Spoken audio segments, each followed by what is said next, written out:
ऊपर है थोड़ा कम। नमस्कार, मैं मनीष मुरारी दिशा ऑनलाइन क्लास पर आपका स्वागत करता हूं। जैसा कि आपको पता है कि हम लोग डेली शाम के 4 बजे क्लास 10th के सोशल साइंस का क्लास करते हैं। क्लास 10th में हम लोग अभी चैप्टर नंबर 1 यूरोप में राष्ट्रवाद चैप्टर को पूरे तरीक़ा से कंप्लीट कर लिए थे। उसके बाद हम लोग इस चैप्टर के ऑब्जेक्टिव और सब्जेक्टिव क्वेश्चन आंसर को करने वाले हैं, है ना। तो पूरे चैप्टर को तो हम लोग अच्छे से कंप्लीट कर चुके हैं। आज हम लोग जो है ऑब्जेक्टिव क्वेश्चन आंसर को देखने वाले हैं। फिर इसके बाद हम लोग सब्जेक्टिव क्वेश्चन आंसर को देखेंगे और उसके बाद हम लोग भूगोल ज्योग्राफी विषय को स्टार्ट करेंगे। ठीक है, चलिए। तो सभी लोगों को गुड इवनिंग। गुड इवनिंग जितने भी लोग क्लास में जुड़ चुके हैं सभी लोगों को गुड इवनिंग। कैसे हैं आप लोग, क्या हाल चाल है, एक बार जल्दी से सब लोग बताएंगे।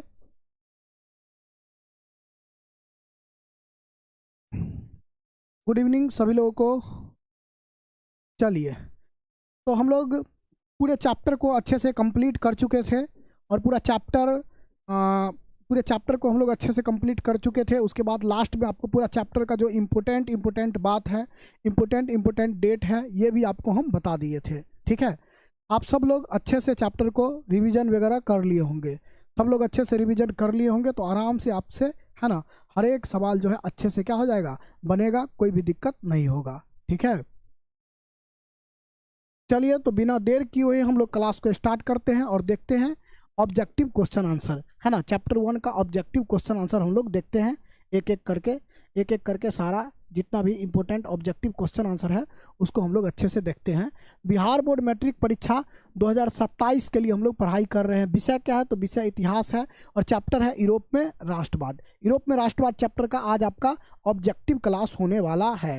ये पूरा चैप्टर डिटेल से अच्छे से हम लोग कंप्लीट कर चुके हैं दिशा ऑनलाइन क्लासेस के ऐप पर, है ना। तो जो भी लोग बैच में ज्वाइन है वो लोग अच्छे से पढ़ चुके होंगे। तो अब ये क्लास है क्या चीज़ के लिए, तो ये क्लास है प्रैक्टिस के लिए। हम लोग यहाँ पर ऑब्जेक्टिव क्वेश्चन आंसर का प्रैक्टिस करने वाले हैं। ठीक है, चलिए तो स्टार्ट करते हैं। हम लोग एक एक करके हम लोग ऑब्जेक्टिव क्वेश्चन को स्टार्ट करेंगे, देखेंगे, समझेंगे।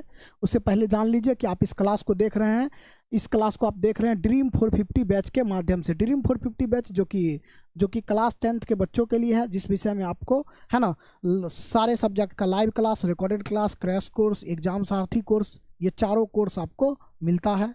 Chapter wise notes, test PDF सब कुछ मिलता है ना। ऑल सब्जेक्ट का मात्र 799 में अभी से लेके एग्जाम तक पूरा साल भर के लिए। ठीक है, चलिए अब हम लोग स्टार्ट करते हैं। एक एक करके हम लोग देखते हैं, एक एक करके हम लोग समझते हैं, एक एक करके हम लोग देखते हैं, एक एक करके हम लोग समझते हैं, है ना। स्टार्ट करें।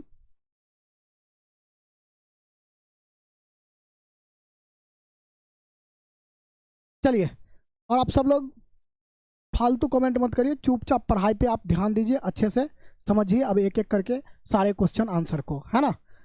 हाँ, रैंक 2 का इंटरव्यू आप सब लोगों को मिला होगा, आप सब लोग देखे होंगे। नाहिद सुल्ताना रैंक 2, है ना।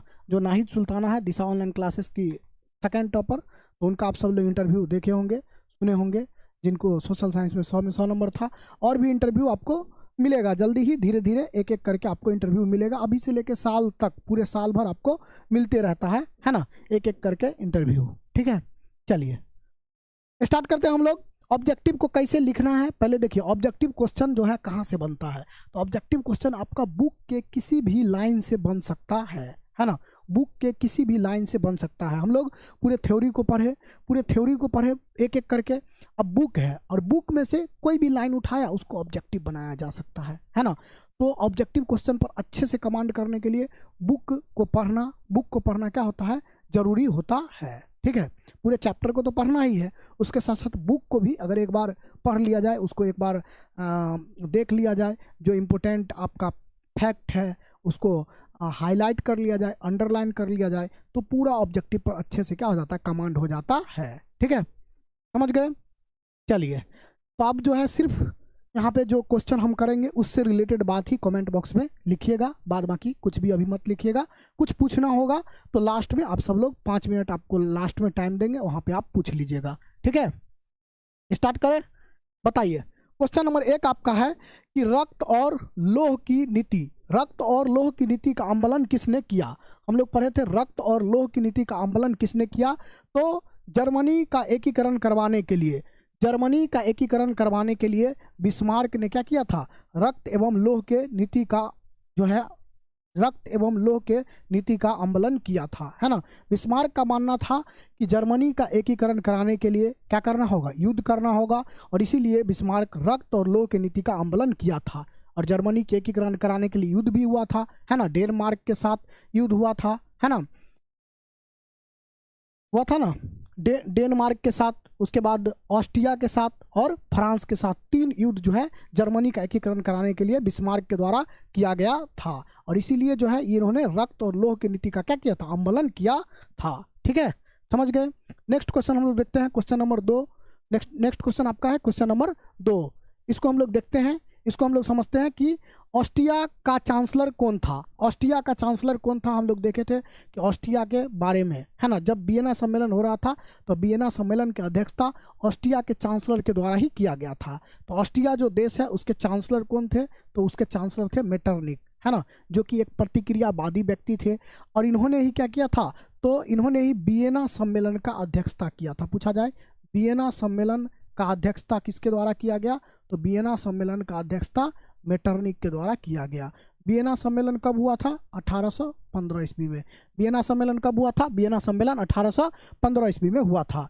नेक्स्ट आपका क्वेश्चन है कि जुलाई 1830 के क्रांति के फलस्वरूप फ्रांस में किसका शासन स्थापित हुआ, है ना। फ्रांस में 3 क्रांति हुआ था, फ्रांस में तो 3 क्रांति हुआ था। एक 1789 का क्रांति, दूसरा 1830 का क्रांति और तीसरा 1848 का क्रांति। नहीं, तो यहाँ पर आपसे पूछा जा रहा है कि फ्रांस में जुलाई 1830 के क्रांति के बाद फ्रांस में किसका शासन स्थापित हुआ, है ना। तो हम लोग को पता है कि 1789 में जो क्रांति हुआ था, 1789 में जो क्रांति हुआ था, इस क्रांति के समय शासक कौन थे, तो लुई 16वां। 1830 में जो क्रांति हुआ, इस क्रांति के समय शासक कौन थे, तो इस क्रांति के समय शासक थे चार्ल्स दसम। कौन थे, चार्ल्स दसम। उसके बाद चार्ल्स दसम इस क्रांति के समय जो है क्या थे, शासक थे। लेकिन इस क्रांति के बाद फ्रांस में फ्रांस के राजा कौन बनते हैं, तो इस क्रांति के बाद फ्रांस के राजा बनते हैं कौन, लुई फिलिप। कौन, लुई फिलिप जो है फ्रांस के राजा बनते हैं। बाद में इसके खिलाफ भी 1848 में क्रांति होता है। तो ऑप्शन नंबर सी जो है क्या है, बिल्कुल सही आंसर है ना। चले हम लोग आगे। नेक्स्ट हम लोग देखते हैं, नेक्स्ट आपका क्या है, कह रहा है कि यंग इटली की स्थापना किसने की। यंग इटली एक संस्था है जिसका स्थापना 1831 ईस्वी में, है ना, 1831 ईस्वी में किया गया था। किसके द्वारा किया गया था, तो मेजिनी के द्वारा, मेजिनी के द्वारा, है ना। बाद में यही मेजिनी के द्वारा एक और संस्था का स्थापना किया गया जिसका नाम क्या है, यंग यूरोप। क्या नाम है, यंग यूरोप नाम है ना। 1834 में यंग यूरोप का भी स्थापना किया गया, ये भी आपको ध्यान रखना है। ठीक है, नेक्स्ट हम लोग देखते हैं। नेक्स्ट क्वेश्चन है कि इटली के एकीकरण में किसका योगदान है। इटली के एकीकरण में किसका योगदान है, इटली के एकीकरण कराने वाला कौन व्यक्ति है। तो इटली के एकीकरण कराने के लिए, है ना, मेजनी, काउंट काबूर और गेरिबाल्डी सब का क्या है, योगदान है। इटली के एकीकरण में मेजनी, काउंट काबूर और गेरिबाल्डी 3 व्यक्तियों का योगदान है। मेजनी, काउंट काबूर और गेरिबाल्डी, ये तीनों का क्या है, योगदान है। तो ऑप्शन नंबर डी सही हो जाएगा, इनमें से सभी का योगदान है ना। नेक्स्ट आपका क्वेश्चन है कि कोसुत कौन था। कोसुत कौन था, है ना, हम लोग पढ़े थे। ब्रिटिश का विद्वान, कोई चर्चा ही नहीं, ब्रिटिश का हंगेरियन राष्ट्रवादी नेता। हम लोग पढ़े थे हंगरी को आज़ाद कराने के लिए, है ना, 2 क्रांतिकारी, है ना, नेता थे। एक तो कोसुत और एक का नाम क्या है, फ्रांसिस डिक। क्या नाम है, फ्रांसिस डिक, है ना। आप लोग क्लास में पढ़े थे कि कोसुत और एक कौन हो गए, फ्रांसिस डिक। दोनों मिल करके जो है क्या किए थे, हंगरी को आज़ाद कराने में अपना योगदान दिया था। हंगरी को जो है आज़ाद कराने में अपना योगदान दिया था कोसुत और फ्रांसिस डिक। ठीक है, नेक्स्ट आपका क्वेश्चन है जर्मन राइन राज्य की स्थापना किसने की। जर्मनी में जर्मन राइन राज्य का स्थापना किसने किया था, तो नेपोलियन बोनापार्ट के द्वारा जर्मनी में जर्मन राइन राज्य का क्या किया गया, स्थापना किया गया। जर्मनी में जर्मन राइन राज्य का स्थापना नेपोलियन बोनापार्ट के द्वारा किया गया। ठीक है, चलिए, तो यहाँ तक आपका ये 7 क्वेश्चन जो है ये 2026 के एग्जाम में, है ना, 2026 के एग्जाम में पूछा गया है। ये 7 क्वेश्चन अभी जो हम लोग देखे, ये 2026 अभी जो एग्जाम हुआ है 2026 का, उस एग्जाम में इस चैप्टर से यही 7 क्वेश्चन पूछा गया है।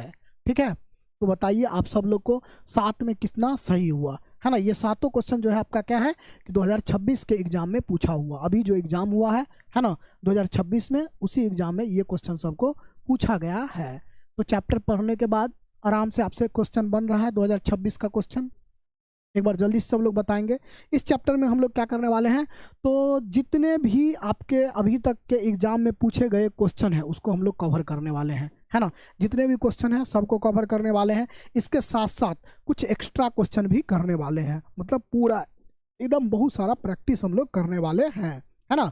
और इसी तरीका का आपके एग्जाम में क्वेश्चन आता है, तो जो क्वेश्चन है इससे तो आप प्रैक्टिस कर ही रहे हैं, इसको तो आप तैयार कर ही लीजिएगा। इसके साथ साथ, है ना, बुक को जो है क्या करना है, पढ़ते रहना है, बुक को पढ़ते रहना है। उससे आपको क्या होगा, बहुत ज़्यादा ऑब्जेक्टिव में मदद मिलेगा और एक एक ऑब्जेक्टिव आप बना सकते हैं, ठीक है। बुक पढ़ने वाला बच्चा एक एक ऑब्जेक्टिव बना सकता है, 80 में 80 बना सकता है, 80 में 40 ही बनाना रहता है, लेकिन 80 में 80 बना सकता है। निम्नलिखित में से कौन जर्मन का चांसलर था, 2025 का क्वेश्चन है कि जर्मन का चांसलर कौन था, जर्मनी का चांसलर किसको बनाया गया था, है ना।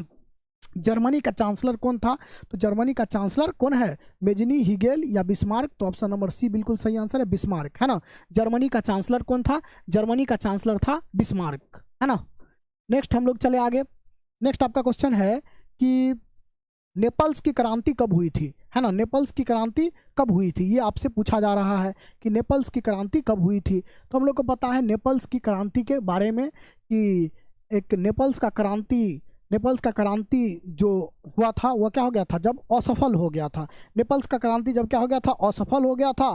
तो उस समय, है ना, नेपल्स की क्रांति के असफलता पर क्या किया गया था, दुख प्रकट किया गया था राजा राम मोहन राय के द्वारा। तो 1821 में नेपल्स की क्रांति हुआ था और ये क्रांति असफल हो गया था, इसीलिए राजा राम मोहन राय क्या हुए थे, भारत में बहुत दुखी हुए थे, ठीक है। नेक्स्ट आपका क्वेश्चन है कि सेडान के युद्ध में किसकी पराजय हुई थी। सेडान का युद्ध का अगर हम लोग बात करें, है ना, सेडान का युद्ध का हम लोग बात करें तो ये सेडान का युद्ध का अगर हम लोग बात करें तो सेडान का युद्ध 1870 ईस्वी में होता है, 1870 ईस्वी में होता है ना। और ये सेडान का युद्ध जो है परसा और किसके बीच हुआ था, परसा और फ्रांस के बीच हुआ था, है ना, परसा और फ्रांस के बीच हुआ था। और परसा और फ्रांस के बीच ये आपका जो है सेडान का युद्ध 1870 ईस्वी में हुआ था, जर्मनी का एकीकरण कराने के लिए, जर्मनी का एकीकरण करवाने के लिए। जर्मनी मतलब जर्मनी का ही एक हिस्सा था परसा, वो युद्ध लड़ रहा था जर्मनी के एकीकरण कराने के लिए। तो इसमें परसा का तो जीत हो गया, लेकिन फ्रांस का क्या हो गया था, हार हो गया था। फ्रांस का क्या हो गया था, इस युद्ध में हार हो गया था, है ना। इसी युद्ध के बाद क्या होता है, एड्रियानोपोल की संधि होता है। एड्रियानोपोल की इस युद्ध के बाद फ्रैंकफर्ट की संधि होता है, इन दोनों के बीच, यही दोनों के बीच फ्रैंकफर्ट का संधि होता है 1871 में। और इसके बाद क्या हो जाता है, जर्मनी का एकीकरण हो जाता है, जर्मनी का एकीकरण हो जाता है, ठीक है। तो ये आपको ध्यान रखना है, ठीक है। चलिए बढ़े हम लोग आगे।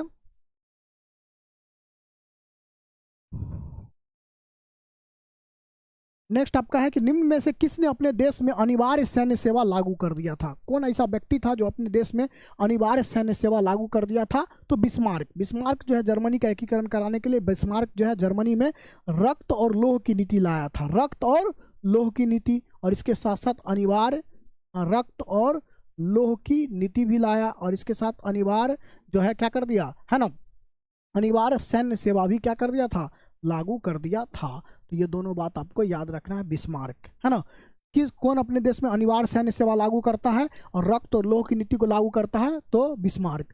नेक्स्ट है कि फ्रांस में किस शासक वंश की पुनर्स्थापना वियना कांग्रेस के द्वारा की गई थी। हम लोग देखे थे कि वियना कांग्रेस, फ्रांस में वियना कांग्रेस का आयोजन 1815 में हुआ, मतलब वियना कांग्रेस 1815 में वियना कांग्रेस हुआ, इसका अध्यक्षता मेटरनिक के द्वारा किया गया। और मेटरनिक क्या करता है इसमें, तो फिर से जो है पुरातन व्यवस्था को लागू कर देता है, पुरातन व्यवस्था को फिर से लागू करना चाहता है मेटरनिक वियना सम्मेलन के द्वारा।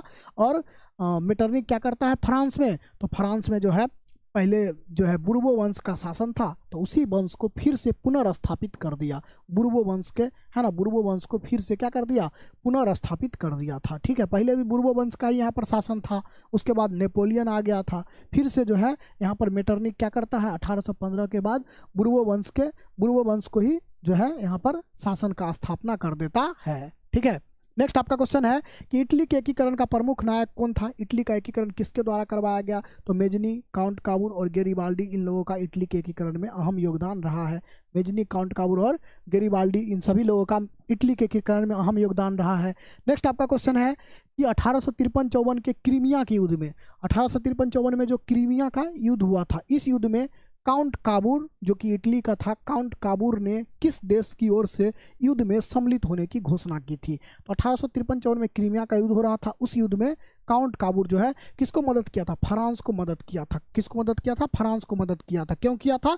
क्योंकि बाद में काउंट काबूर को फ्रांस से मदद लेना था, इसीलिए बाद में काउंट काबूर को फ्रांस से मदद लिया था, इसीलिए, है ना, इसीलिए जो है क्या किया था? काउंट काबूर पहले फ्रांस को मदद किया था। ठीक है, बढ़िए, हम लोग आगे। नेक्स्ट आपका है कि यूनानी स्वतंत्रता संग्राम के दौरान तुर्की के समर्थन में कौन था? यूनान जो है, यूनान हम लोग जानते हैं कि जो कि यूरोपीय सभ्यता का इसको पालना कहा जाता है, तो तुर्की जो है, तुर्की इस पर कब्जा कर लिया था। यूनान जो है तुर्की के अधीन था। यूनान किसके अधीन था? तुर्की के अधीन था, है ना। तो यूनान को आज़ाद कराने के लिए, यूनान को आज़ाद कराने के लिए क्या होता है? एक लड़ाई होता है 1827 में। 1827 में एक लड़ाई होता है जिसमें इंग्लैंड, यूनान की तरफ से कौन कौन सा देश था? इंग्लैंड, फ्रांस, रूस, ये सब यूनान की तरफ से था, है ना। इंग्लैंड, फ्रांस और रूस, ये लोग कहाँ से था? यूनान की तरफ से था, है ना। और उधर तुर्की के साथ कौन आया था? तो तुर्की के साथ आ गया था मिस्र। तुर्की के साथ कौन आया था? तुर्की के साथ आया था मिस्र। तो आपको याद रखना है, तुर्की के साथ मिस्र आया था, है ना। उसके बाद यूनान 1832 में जाकर के कुस्तुनतुनिया की संधि के द्वारा क्या हो गया? आज़ाद हो गया। कुस्तुनतुनिया की संधि के द्वारा आज़ाद हो गया। नेक्स्ट है, सन 1870 में फ्रांस और पर्सा के बीच युद्ध कहाँ हुआ था? फ्रांस और पर्सा के बीच जो युद्ध हुआ, है ना, उसके बारे में पूछा रहा है कि 1870 में फ्रांस और पर्सा के बीच जो युद्ध हुआ था, उस युद्ध को हम लोग क्या कहेंगे? तो सेडान का युद्ध कहते हैं। क्या कहते हैं? सेडान का युद्ध, है ना। और 1866 में, ये तो 1870 में हुआ था सेडान का युद्ध, है ना, ये आपको याद रखना है, जो कि फ्रांस और पर्सा के बीच हुआ था। इसके साथ 1866 में एक सेडोवा का युद्ध हुआ था, है ना। ये जो है, ये आपका ऑस्ट्रिया और पर्सा के बीच हुआ था। ये ऑस्ट्रिया और पर्सा के बीच हुआ था सेडोवा का युद्ध। तो दोनों में थोड़ा सा अंतर है, दोनों को ध्यान रखना है कि सेडान 1870 में सेडान का युद्ध हुआ है, जो कि पर्सा किसके साथ लड़ा है? फ्रांस के साथ लड़ा है। और सेडोवा का युद्ध हुआ है 1866 में, जिसमें पर्सा जो है किसके साथ लड़ा है? तो इसमें ऑस्ट्रिया के साथ लड़ा है। इससे पहले 1864 में जो है पर्सा डेनमार्क के साथ लड़ा था। तो 3 युद्ध लड़ करके और तब जाकर के जर्मनी का एकीकरण हुआ था, है ना। नेक्स्ट आपका है कि किस युद्ध के बाद जर्मनी का एकीकरण हुआ? किस युद्ध के बाद जर्मनी का एकीकरण हुआ? तो हम लोग जानते हैं जर्मनी का एकीकरण होता है ना, आपका सेडान के युद्ध के बाद। जब पर्सा और फ्रांस के बीच युद्ध होता है, सेडान का युद्ध, है ना, इस युद्ध के बाद फिर दोनों के बीच एक संधि होता है, फ्रैंकफर्ट की संधि, और उसके बाद 1871 में क्या हो जाता है? जर्मनी का एकीकरण हो जाता है। तो किस युद्ध के बाद जर्मनी का एकीकरण हुआ? तो सेडान के युद्ध के बाद जर्मनी का एकीकरण हुआ। ठीक है, बढ़े हम लोग आगे, चलिए। नेक्स्ट आपका है कि यूरोप का मरीज किसको कहेंगे? यूरोप का मरीज हम लोग तुर्की को कहते हैं। यूरोप का मरीज किसको कहते हैं? तुर्की को। तुर्की किस पर कब्जा कर लिया था? तो यूनान पर, है ना। यूनान किसके अधीन था? तो तुर्की के अधीन था। ये आपको याद रखना है। नेक्स्ट आपका है कि यंग यूरोप का संस्थापक, यंग यूरोप का स्थापना किसके द्वारा किया गया? मेजनी के द्वारा। यंग इटली का स्थापना किसके द्वारा किया गया? मेजनी के द्वारा, है ना। यंग यूरोप का स्थापना कब किया गया? 1834 में, 1834 में। नेक्स्ट आपका क्वेश्चन है, टिप्पू सुल्तान कहाँ का शासक था? टिप्पू सुल्तान जो है मैसूर का शासक था। कहाँ का? मैसूर का शासक है टिप्पू सुल्तान, है ना। टिप्पू सुल्तान मैसूर के शासक थे, जिन्होंने भारत में जैकोबिन क्लब का क्या किया था? स्थापना किया था। स्वतंत्रता का प्रतीक वृक्ष लगवाया था। स्वतंत्रता का प्रतीक वृक्ष भी जो है टिप्पू सुल्तान के द्वारा लगवाया गया। ठीक है, चलिए, तो बताएंगे यहाँ तक कोई दिक्कत? क्वेश्चन नंबर 20 तक में कोई दिक्कत आप सब लोगों को? एक बार जल्दी से सब लोग बताएंगे, क्वेश्चन नंबर 20 तक में कोई दिक्कत? चले हम लोग आगे।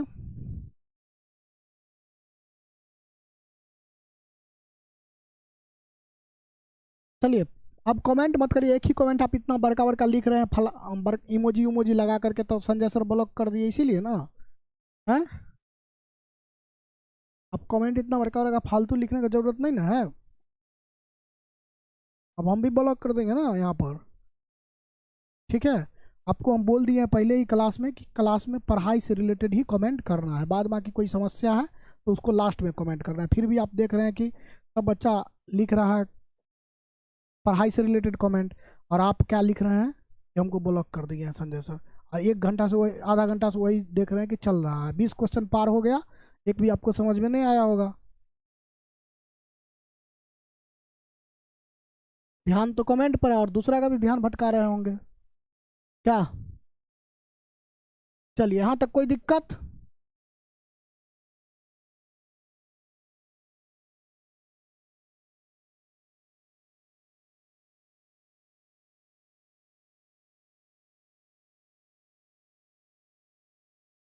चले हम लोग, नेक्स्ट आपका ये सब पूछा हुआ क्वेश्चन है। गेरिबाल्डी पेशे से क्या था, गेरिबाल्डी जो है पेशे से क्या था, नाविक था, नाव चलाता था, है ना। दक्षिणी इटली को जीत करके ये दे दिया था। नेक्स्ट आपका है काउंट काबूल को। नेक्स्ट आपका है कि फ्रैंकफर्ट की संधि पर कब हस्ताक्षर हुआ, तो फ्रैंकफर्ट की संधि 1871 में हुआ था, इसके द्वारा ही क्या हो गया, एकीकरण हुआ। ये परसा और किसके बीच हुआ था, परसा और फ्रांस के बीच हुआ था।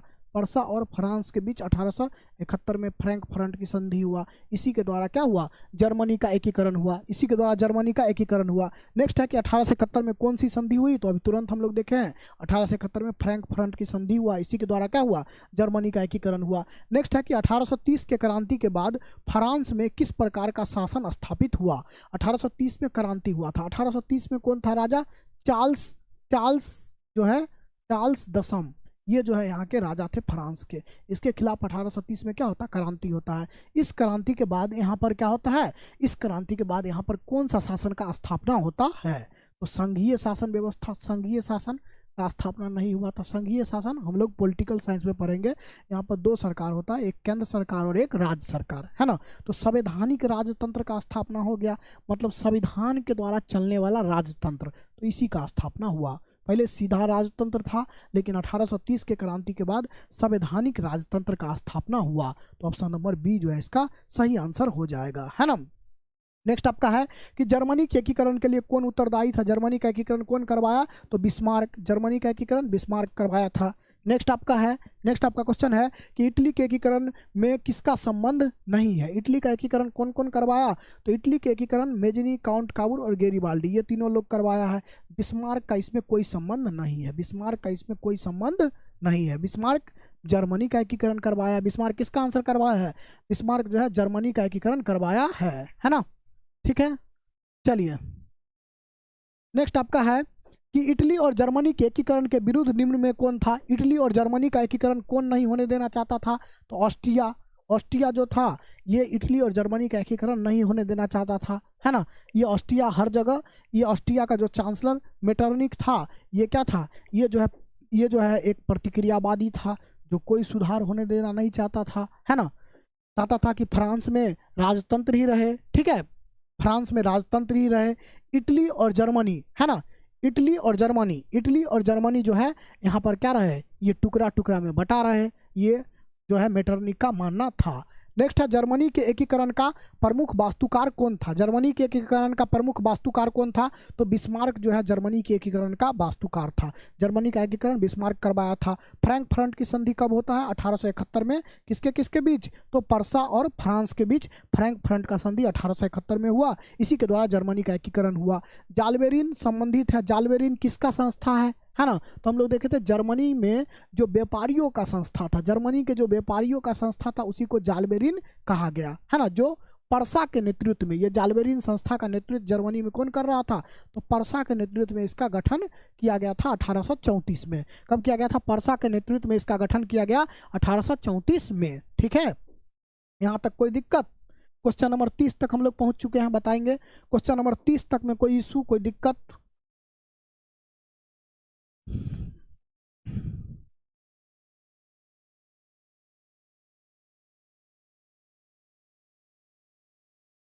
चले, बताइए यहाँ तक कोई दिक्कत।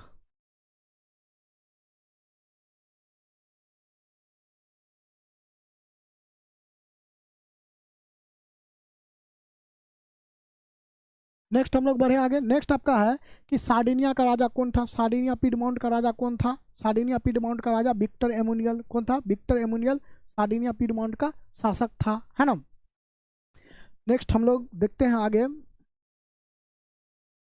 कि आगे क्वेश्चन है आपका, काउंट काबूर को विक्टर एमुनियल ने किस पद पर नियुक्त किया था? सार्डिनिया पीडमोंट का जो राजा था विक्टर एमुनियल, ये काउंट काबूर को अपना क्या बनाया था? तो काउंट काबूर को अपना प्रधानमंत्री बनाया था, प्रधानमंत्री, है ना।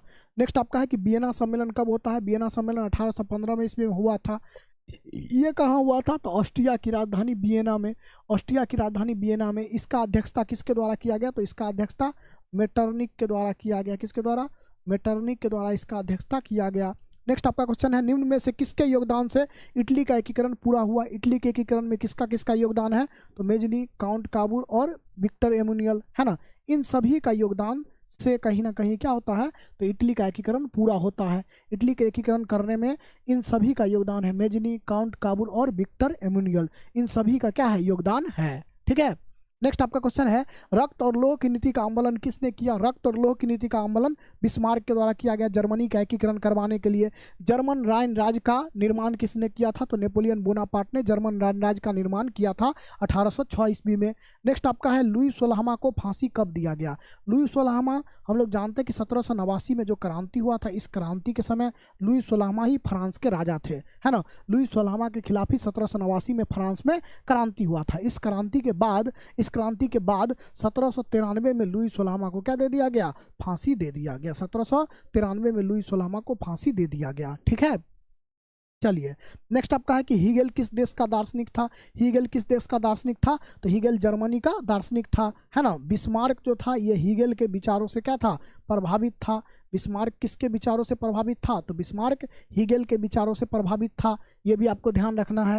नेक्स्ट आपका क्वेश्चन है कि वियना कांग्रेस का क्या उद्देश्य था? वियना कांग्रेस का स्थापना 1815 ईस्वी में ऑस्ट्रिया की राजधानी वियना में हुआ था। इसका उद्देश्य क्या था? गणराज्य को स्थापित करना नहीं, लोकतंत्र को स्थापित करना नहीं, तो राजतंत्र को फिर से स्थापित करना। तो ऑप्शन नंबर सी जो है ये सही है ना। वियना कांग्रेस 1815 ईस्वी में हुआ था ऑस्ट्रिया की राजधानी वियना में, और इसका जो अध्यक्षता है मेटरनिक के द्वारा किया गया। और मेटरनिक जो है वह राजतंत्र को फिर से स्थापित करना चाहता था, राजतंत्र को फिर से स्थापित करना चाहता था, ठीक है। चलिए, है ना।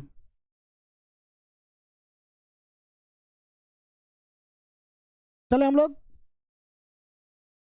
नेक्स्ट आपका है कि फ्रांसीसी क्रांति कब हुई? फ्रांस में क्रांति कब हुआ? 1789 ईस्वी में। फ्रांस में क्रांति कब हुआ? 1789 ईस्वी में फ्रांस में क्रांति हुआ। एक क्रांति 1789 में हुआ था, इसके बाद 1830 में भी क्रांति होता है, 1848 में भी क्रांति होता है ना। यहाँ तक बताएंगे कोई दिक्कत? यहाँ तक में आप सब लोगों को कोई दिक्कत बताइए, यहाँ तक में कोई दिक्कत? चले हम लोग आगे। इसमें गलती डेट लिखा गया क्या? 2023 होगा शायद, टाइपिंग मिस्टेक।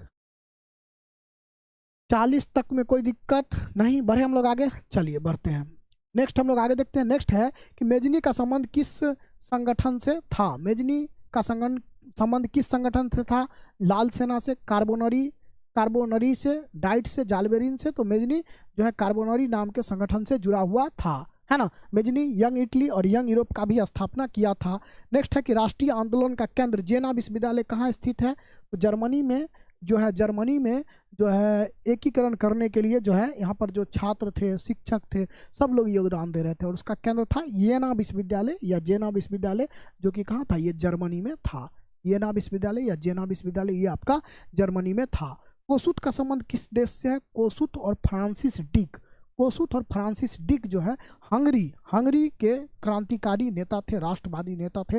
हंगरी को आज़ाद कराने के लिए ये जो है आंदोलन कर रहे थे, है ना। नेक्स्ट आपका है यूरोपियन सभ्यता का पालना किसको कहा जाता है? यूरोपियन सभ्यता का पालना किसको कहता है? यूरोप में जो भी कल्चर है उसका पालना किसको कहा जाता है? तो यूनान को। यूरोप में जो भी चीज़ है, ज्ञान, विज्ञान, साहित्य, है ना, वो सब का स्रोत कौन है? तो यूनान ही है। यूनान किसके अधीन था? तो यूनान तुर्की के अधीन था। यूनान पर तुर्की कब्जा कर लिया था, है ना। यूनान कब स्वतंत्र हुआ? तो 1832 ईस्वी में यूनान को स्वतंत्र किया गया तुर्की के द्वारा। नेक्स्ट आपका है कि प्रथम जेनेवा कन्वेंशन कब हुआ था। प्रथम जेनेवा कन्वेंशन कब हुआ था। हम लोग जानते हैं कि एक जेनेवा कन्वेंशन हुआ था, है ना। ये हुआ था क्यों, तो युद्ध वगैरह जो यूरोप में हो रहा था उसको कम करने के लिए, वहाँ पर जो घायल लोग थे उसका उपचार वगैरह करने के लिए 1864 में जो है क्या हुआ था, तो जेनेवा कन्वेंशन हुआ था। ये आपको ध्यान रखना है ना। ठीक है, चले हम लोग आगे।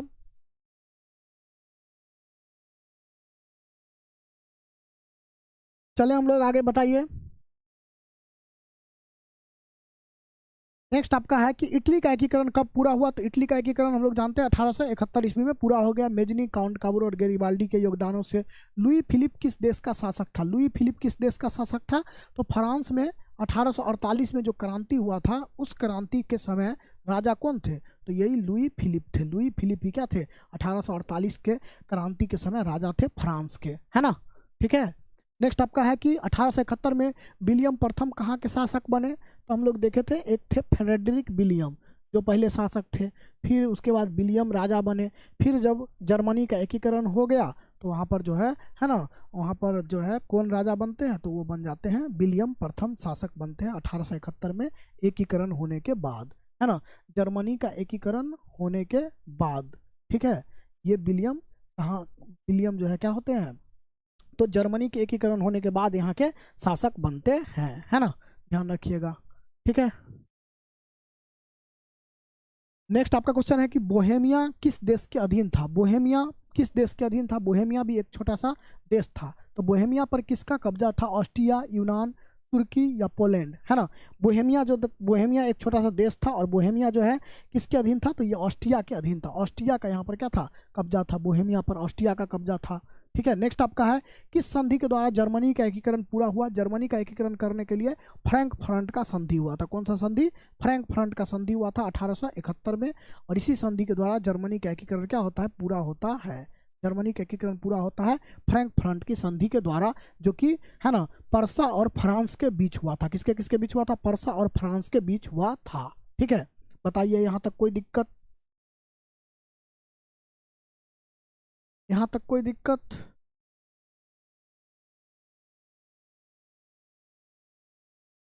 चलिए,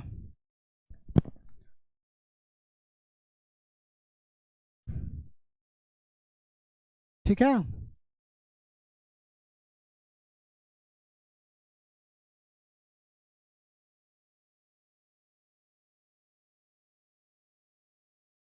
बताइए यहाँ तक कोई दिक्कत।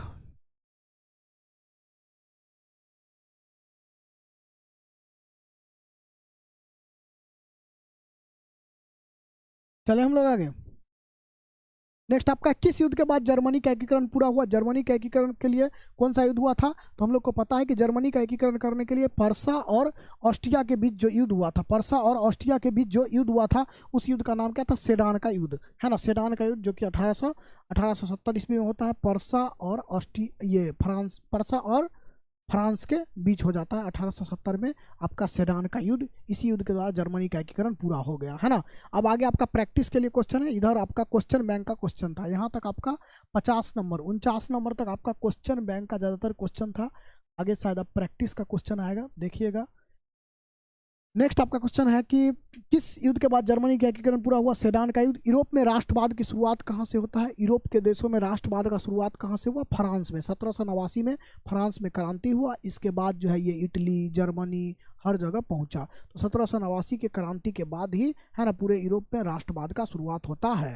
नेक्स्ट आपका राइन राज्य संघ की स्थापना किसने की। जर्मनी में राइन राज्य संघ का स्थापना नेपोलियन बोनापार्ट के द्वारा किया गया था, है ना। नेक्स्ट आपका है कि यूनान इसमें से किस देश के अधीन था। यूनान पर किसका कब्जा था, यूनान पर तुर्की। यूनान तुर्की के अधीन था। तुर्की से यूनान जो है 1832 ईस्वी में क्या होता है, स्वतंत्र होता है। 1832 ईस्वी में यूनान क्या होता है, स्वतंत्र होता है पूरी तरीका से, है ना। नेक्स्ट आपका है 19वीं शताब्दी में यूरोप में राष्ट्रवाद के विकास का क्या परिणाम हुआ। यूरोप में राष्ट्रवाद का विकास हुआ, इसका क्या परिणाम हुआ, है ना। साम्राज्यवाद का विकास हो गया, मतलब इससे बहुत ज़्यादा साम्राज्य का स्थापना हो गया, या उपनिवेशवाद का विकास हो गया, बहुत सारे बड़े देश छोटे देश पर कब्जा कर लिए, या निरंकुश राज का स्थापना हुआ। निरंकुश राज का स्थापना हुआ, जिस पर किसी का अंकुश न हो ऐसा राज्य का स्थापना हुआ, या राष्ट्रीय राज्य का स्थापना हुआ। तो आपको ऑप्शन नंबर डी बताना है, राष्ट्रीय राज्य का स्थापना हुआ। मतलब बहुत सारा देश क्या हो गए, आज़ाद हो गए, बहुत सारे देश का क्या हुआ, एकीकरण हुआ। तो राष्ट्रीय राज्य का स्थापना हुआ।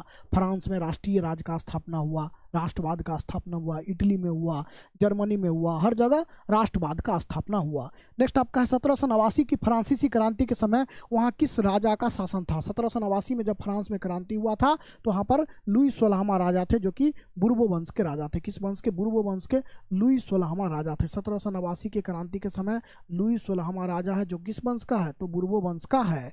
नेक्स्ट आपका है नेपोलियन संहिता किस वर्ष लागू हुआ। नेपोलियन संहिता किस वर्ष लागू हुआ, तो 1804 में। 1804 में नेपोलियन राजा बनता है और नेपोलियन संहिता या नेपोलियन कोड कानून को क्या करता है, लागू करता है। तो नेपोलियन संहिता 1804 ईस्वी में लागू हुआ। आपको ध्यान रखना है कि नेपोलियन संहिता कब लागू हुआ, तो नेपोलियन संहिता 1804 ईस्वी में लागू हुआ।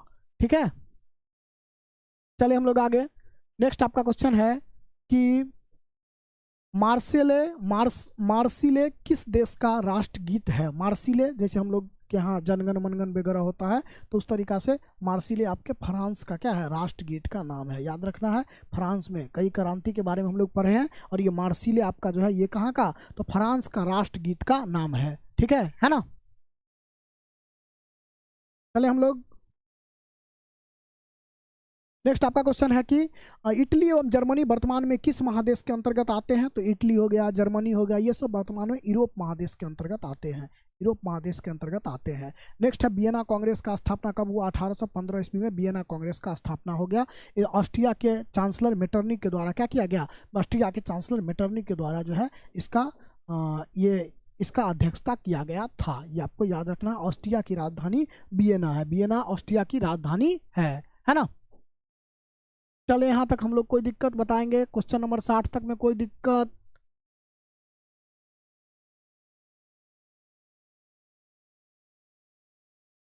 चले हम लोग,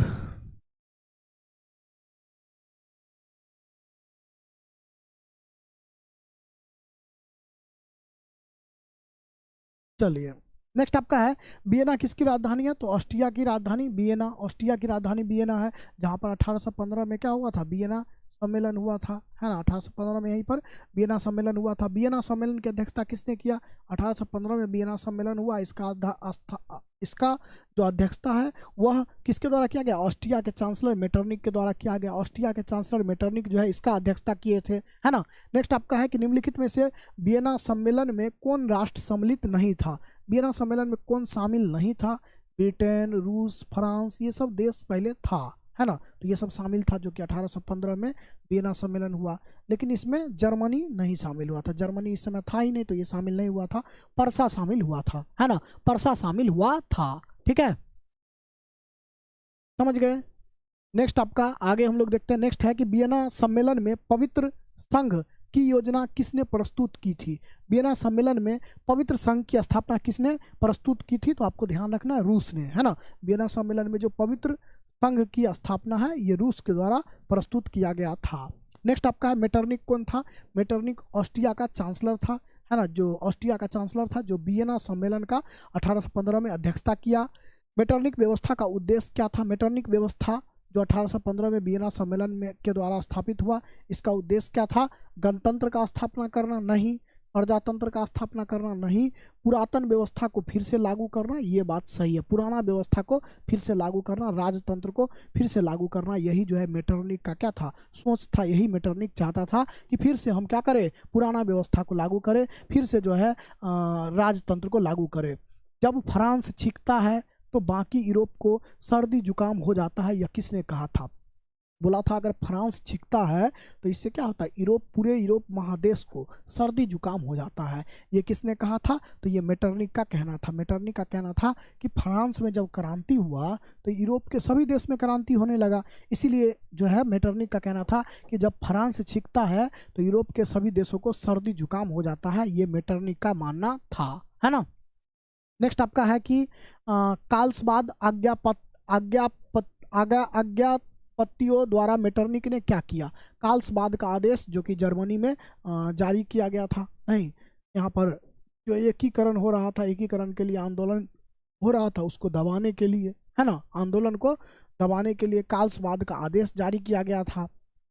तो कह रहा है कि उदारवाद को इससे बढ़ावा मिला, मतलब जो उदारवादी लोग थे, जो चाहते थे कि एकीकरण हो, उसको बढ़ावा मिला नहीं, उसको दबा दिया गया। उदारवाद पर रोक लगा दिया गया, तो ये क्या है, सही है, उदारवाद पर रोक लगा दिया गया, है ना। कार्लसबाद के आदेश के द्वारा जर्मनी में जो एकीकरण के लिए आंदोलन वगैरह हो रहा था, उस पर रोक लगा दिया गया। ठीक है। नेक्स्ट आपका है कि मेजनी को हमारी सामाजिक व्यवस्था का सबसे खतरनाक दुश्मन किसने कहा, है ना। बोल रहा है कि मेजनी जो है, मेजनी जो है वो हमारे समाज के व्यवस्था का सबसे खतरनाक दुश्मन है। ये किसका कहना था, ये भी मेटरनिक का कहना था। मेटरनिक का मानना था कि जो मेजनी, जो कि इटली का एकीकरण करवाना चाहता था मेजनी, इसको जो है मेटरनिक क्या बोला, ये हमारे समाज का सबसे बड़ा दुश्मन है ना। ये मेजनी जो कि इटली का एकीकरण करवाना चाहता था, इसको जो है मेटरनिक क्या बोल दिया कि ये हमारे समाज का क्या है, सबसे बड़ा दुश्मन है ना। नेक्स्ट आपका है, यूरोप वासियों पर सबसे अधिक किस देश के साहित्य, कला और ज्ञान विज्ञान का प्रभाव रहा है। यूरोप के लोग जो है ना, साहित्य, कला, ज्ञान विज्ञान सब कुछ किससे सीखे, तो यूनान से, यूनान को। इसीलिए यूनान को यूरोपीय सभ्यता का पालना कहा जाता है। और इस यूनान पर तुर्की जो है, तुर्की कब्जा कर लिया था। ठीक है। तो यहाँ तक 70 क्वेश्चन हम लोग कंप्लीट कर चुके हैं। बताएंगे आप सब लोग 70 में से कोई दिक्कत है ना। नेक्स्ट आपका है कि यूरोपीय सभ्यता का पालना किसको कहा जाता है, यूरोप के सभ्यता का पालना किसको कहा जाता है, तो यूनान को यूरोपीय सभ्यता का पालना कहा जाता है ना। यूरोप का मरीज तुर्की को नहीं। नेक्स्ट है, नवारिनो की खाड़ी के युद्ध में तुर्की का साथ किस देश ने दिया था। नवारिनो की खाड़ी के में 1827 में युद्ध हुआ था यूनान को आज़ाद कराने के लिए। इसमें एक तरफ तुर्की था और इसका साथ दिया था मिस्र। कौन दिया था, मिस्र, है ना। और इसमें आपका इंग्लैंड, फ्रांस, रूस सब यूनान का साथ दिया था। तो तुर्की का साथ कौन दिया था, मिस्र दिया था। कौन दिया था, मिस्र, है ना। और यूनान का साथ इंग्लैंड, फ्रांस, रूस, ये सब इंग्लैंड का क्या दिया था, साथ दिया था। नेक्स्ट आपका है, एड्रियानोपोल की संधि 1829 किन के बीच हुई। एड्रियानोपोल की संधि 1829 में, 1829 में क्या होता है, एड्रियानोपोल की संधि होता है। किसके लिए, यूनान को स्वायत्तता देने के लिए, यूनान को कुछ अधिकार देने के लिए 1829 में एड्रियानोपोल की संधि होता है। इसमें एक तरफ तो तुर्की रहता है, दूसरी तरफ रूस। तुर्की जो कि यूनान पर कब्जा करके रखा था, और रूस यूनान को आजाद करवाना चाह रहा था। ठीक है। तुर्की का यूनान पर कब्जा था और रूस यूनान को आज़ाद करवाना चाह रहा था। तो तुर्की और रूस के बीच एड्रियानोपोल का संधि हुआ था 1829 में। नेक्स्ट आपका है, यूनान को स्वतंत्रता संग्राम में किसका हार हुआ। यूनान के लिए जो आज़ादी का लड़ाई हुआ, इसमें किसका हार हो गया, तुर्की का हार हो गया, है ना, तुर्की का हार हो गया। नेक्स्ट है, किस संधि के द्वारा स्वतंत्र यूनान राष्ट्र का स्थापना हुआ, तो कुस्तुनतुनिया की संधि। 1832 में कुस्तुनतुनिया की संधि होता है और इस संधि के द्वारा क्या कर दिया जाता है, यूनान को एक देश, स्वतंत्र देश घोषित कर दिया जाता है। विक्टर एमुनियल ने किसे प्रधानमंत्री नियुक्त किया था। विक्टर एमुनियल अपना प्रधानमंत्री किसको बनाया था, तो काउंट काबूर को अपना प्रधानमंत्री बनाया था। विक्टर एमुनियल काउंट काबूर को अपना क्या बनाया था, प्रधानमंत्री बनाया था, है ना। नेक्स्ट आपका है कि 1830 के क्रांति के बाद फ्रांस में किस प्रकार का शासन स्थापित हुआ। तो 1830 में जो क्रांति हुआ था, इसके बाद फ्रांस में संवैधानिक राजतंत्र वाला शासन स्थापित हुआ था, संविधान से चलने वाला राजतंत्र। यूरोप का मरीज किसको कहेंगे, यूरोप का मरीज तुर्की को कहेंगे। तुर्की, है ना, यूनान पर कब्जा कर लिया था। यंग इटली की स्थापना किसने की, यंग इटली का स्थापना मेजनी ने की। यंग यूरोप का स्थापना भी मेजनी ने किया। क्रीमिया के युद्ध में संयुक्त सेना का साथ किसने दिया था, है ना। कह रहा है कि क्रीमिया का जो युद्ध हुआ था 1853-54 में, इस युद्ध में जो संयुक्त सेना था उसका साथ किसके द्वारा दिया गया था, तो काउंट काबूर, है ना। काउंट काबूर ने जो है क्या किया था, क्रीमिया के युद्ध में जो है फ्रांस का साथ दिया था। किसका साथ दिया था, फ्रांस, और उसके साथ और भी देश थे, उनका साथ जो है ना, काउंट काबूर ने दिया था, है ना। काउंट काबूर ने क्या किया था, तो उनका साथ दिया था क्रीमिया के युद्ध में। क्रीमिया के युद्ध में ये क्रीमिया के युद्ध में किसने, संयुक्त सेना का साथ किसने दिया था, बताएंगे, एक मिनट। क्रीमिया के युद्ध में काउंट काबूर नहीं, ठीक है, एक मिनट चेक कर लेते हैं। क्रीमिया के युद्ध में, हाँ, काउंट काबूर ने फ्रांस के युद्ध में सम्मिलित होने का क्या कर दिया था, घोषणा कर दिया था। ठीक है, चलिए, सही है ना। चलिए हम लोग आगे। नेक्स्ट आपका क्वेश्चन है कि लाल कुर्ती का गठन किसने किया। लाल कुर्ती नाम का एक सेना था जिसका गठन गेरिबाल्डी के द्वारा किया गया। लाल कुर्ती का गठन किसने किया, लाल कुर्ती का गठन गेरिबाल्डी ने किया था। नेक्स्ट आपका है कि फ्रेंड्स ऑफ इटली नामक संस्था का स्थापना किसने किया था? फ्रेंड्स ऑफ इटली, तो ये मेजनी के द्वारा ही किया गया। मेजनी जो है फ्रेंड्स ऑफ इटली का स्थापना किया। नौ गुएलफ आंदोलन कहाँ हुआ था?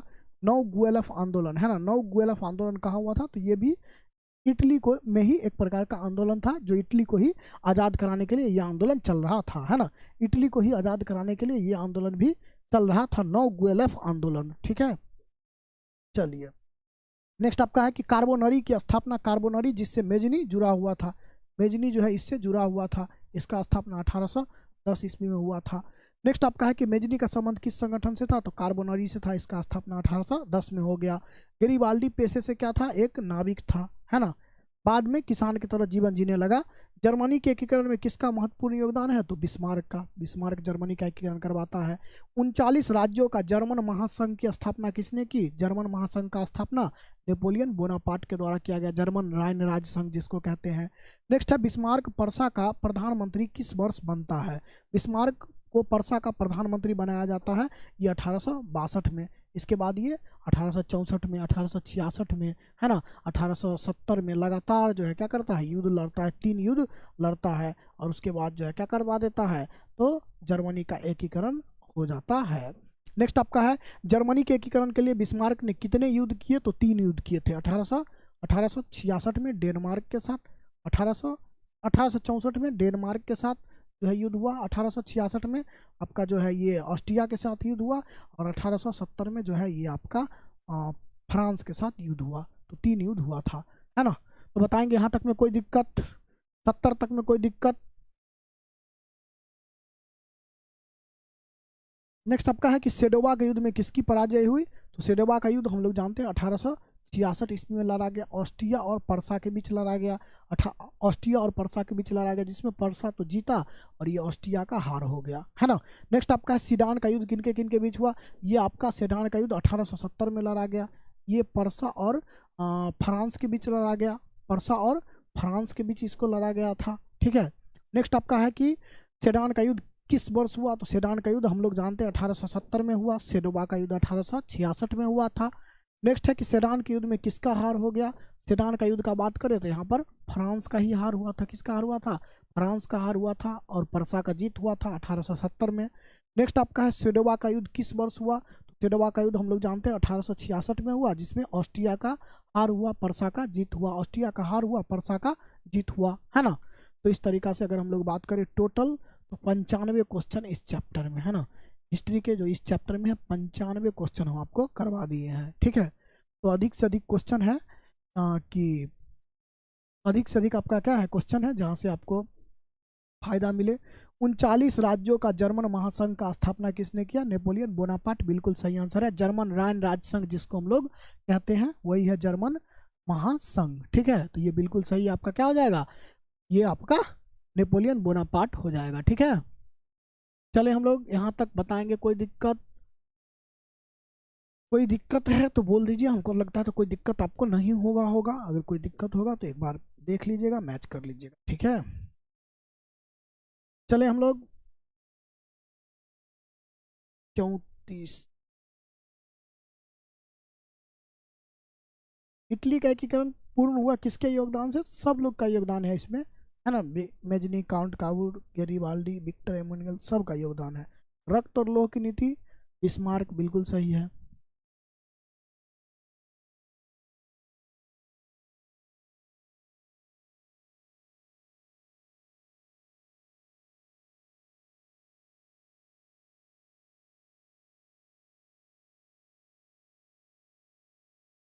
और पूछिए कुछ। चलिए 100 इस क्वेश्चन को नोट्स में भी लिखेंगे, बिल्कुल लिखना होगा। चलिए अब हम लोग इसके सब्जेक्टिव क्वेश्चन को भी करेंगे। कल के क्लास में हम लोग इस चैप्टर के सब्जेक्टिव क्वेश्चन को करेंगे, और उसके बाद फिर हम लोग पूरा सब्जेक्टिव क्वेश्चन कंप्लीट करने के बाद भूगोल विषय को क्या करेंगे? स्टार्ट करेंगे। ठीक है ना। तो इस तरीका से आपके एग्जाम में क्वेश्चन पूछा जाता है। तो ये क्वेश्चन सब आपका बहुत ही इंपॉर्टेंट क्वेश्चन सब तो है ही, इसके साथ साथ आपको क्या करना है? इसके साथ साथ आपको कोशिश करना है कि बुक को भी पढ़ा जाए। जब भी आपको टाइम मिले चैप्टर को एक बार पढ़िए, जो इंपॉर्टेंट पॉइंट वगैरह है उसको लिखिए, है ना, वहाँ से आपको बहुत सारा ऑब्जेक्टिव में फ़ायदा मिलेगा। ठीक है, चले हम लोग आगे। चलिए,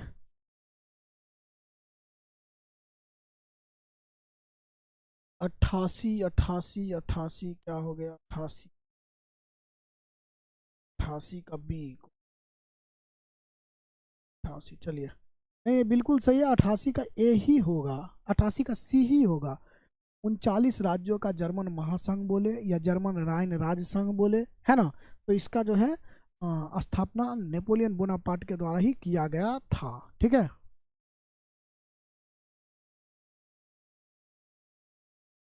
88 का बी नहीं, बिल्कुल सी सही है ना। नाम यहाँ पे थोड़ा सा चेंज कर दिया है, जैसे आपको हम इससे पहले बताए थे। चलिए, कुछ पुराने बच्चे भी दिख रहे हैं, सभी लोग को ढेर सारी शुभकामनाएं, इतना अच्छा नंबर आप लोग लेकर के आए हैं, 92 नंबर आया है ना। चलिए, तो आज के लिए इतना ही, फिर हम लोग मिलते हैं नेक्स्ट क्लास में। सभी लोगों को बहुत बहुत धन्यवाद, है ना। सभी लोग जो है अच्छे से मन लगा करके पढ़िए और सारे क्वेश्चन को देख करके आइए, रिवीजन करके आइए। कल हम लोग देखेंगे कि सब्जेक्टिव क्वेश्चन आंसर को कैसे बनाना है ना, सब्जेक्टिव क्वेश्चन आंसर को कल हम लोग देखेंगे। ठीक है, उसके बाद फिर ज्योग्राफी को हम लोग स्टार्ट करेंगे और रेगुलर क्लास हम लोग, अब रेगुलर क्लास आपका चलेगा। ठीक, चला जाए।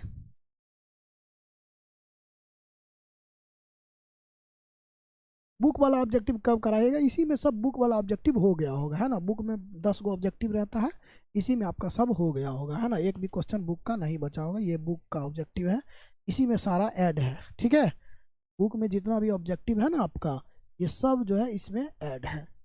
और इतना तो आप नॉलेज हो ही गया होगा कि बुक का आप अपने से बना लीजिएगा। बुक में 12 गो ऑब्जेक्टिव है, आपको हम 95 वो करवा दिए। ठीक है, क्वेश्चन बैंक का सारा क्वेश्चन करवा दिए, जितना भी क्वेश्चन अधिक से अधिक हो सकता है, हर तरीका से बदल बदल करके उसको चेंज कर करके सब आपको हम करवा दिए। ठीक है, अब आपको काम है इसको तो प्रैक्टिस करना ही करना, इसके साथ साथ अपना नोट्स और बुक को पढ़ते रहना, है ना, ताकि और भी नया नया ऑब्जेक्टिव आप सीखें वहाँ से, मतलब कोई भी ऑब्जेक्टिव आ जाए तो आप आराम से बना ले। ठीक है, चलिए, कुछ पूछना है तो पूछिए, नहीं तो बस चलते हैं हम लोग, फिर मिलते हैं कल के क्लास में। 1 घंटा में 100 ऑब्जेक्टिव का, आराम आराम से। 55 नंबर क्वेश्चन का आंसर गलती है, बिल्कुल नहीं गलती होगा। ठीक है, एक बार चेक कर लेते हैं। अब हाँ, आंसर गलती है सही है ये मत बोलिए, बुक को पढ़िए, बुक में जो आंसर है उसके अनुसार नेपोलियन संहिता किस वर्ष लागू हुआ, बिल्कुल सही आंसर है 1804 ईस्वी में नेपोलियन संहिता को क्या किया गया, लागू किया गया, नेपोलियन कोड को लागू किया गया। ठीक है, लिखना भी अगर लिखना होगा तो क्वेश्चन लिखिएगा, क्वेश्चन जैसे लिखे क्वेश्चन नंबर 1 है ना, और इसका सीधा आंसर लिख दिए, ऑप्शन लिखने का कोई ज़रूरत नहीं। क्वेश्चन नंबर 2 या इसके सामने ही आंसर लिख दीजिए, क्वेश्चन लिखिए उसके सामने ही यहाँ पर आंसर लिख दीजिएगा, है ना। इसको लिखने का जरूरत नहीं है, इसके नीचे या इसके सामने आंसर लिख दीजिएगा, इसको नीचे मतलब इस पूरा ऑप्शन लिखने का जरूरत नहीं है। ठीक है, इससे आपका पेज भी बचेगा, है ना, याद करने में भी आसानी हो जाए। क्वेश्चन लिखे, इसके सामने ही आंसर लिख दीजिए, है ना, या फिर इसके नीचे यहाँ पर जो है जो आंसर होगा उसको ऐसे करके आंसर लिख दीजिए। ठीक है, इससे याद करने में भी आपको इजी हो जाएगा, याद भी हो जाएगा।